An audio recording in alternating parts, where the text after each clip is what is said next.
सबसे पहले तो ये है कि आपको ना अपनी डाइट का ख्याल रखना है। जो माइग्रेन पेशेंट्स होते हैं ना, तो उनकी अगर डाइट बेहतर होगी तो सबसे पहले तो आप उस सिस्टम में आ जाएंगे जो नेचर ने आपके लिए डिज़ाइन किया है। जो आर्टिफिशियल फ्लेवर्स होते हैं, बहुत सारे लोग जंक फूड्स फास्ट फूड्स खा रहे होते हैं, रूटीन ऐसी होती है कि वो चिप्स पापड़ पकोड़े, क्योंकि पाकिस्तान पूरी दुनिया में दूसरे नंबर पर जहाँ पे डायबिटीज़ बहुत ज़्यादा है, तो क्योंकि यहाँ के लोगों का जो लाइफ स्टाइल है वो लेट नाइट जागना है और तले हुए खाना है, तो आप अगर सिस्टम में आएंगे ना, तो जो गांव के लोगों की खुराक होती है ना, देसी खुराक, जो सरसों का तेल होता है या जो नारियल का तेल है, जैतून का तेल है, आप इस तरह की अगर इसमें खाना पकाएंगे।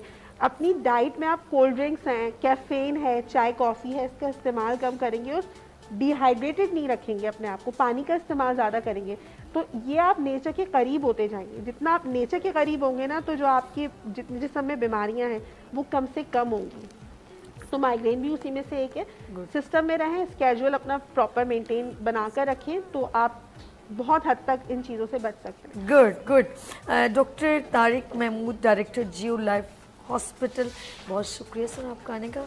Thanks for coming been on show. Doctor Mohammad Khalid साहब सर बहुत शुक्रिया, thanks for cooperation. And doctor Moinuddin साहब सर बहुत शुक्रिया, गुड इन्फॉर्मेशन। डॉक्टर साबिर साहब बहुत शुक्रिया सर, बहुत ही लॉजिकल गुफ्तगू करते हैं। और डॉक्टर हमारे साथ हीरा मैम, हीरा कोमल, बहुत शुक्रिया मैम, आपने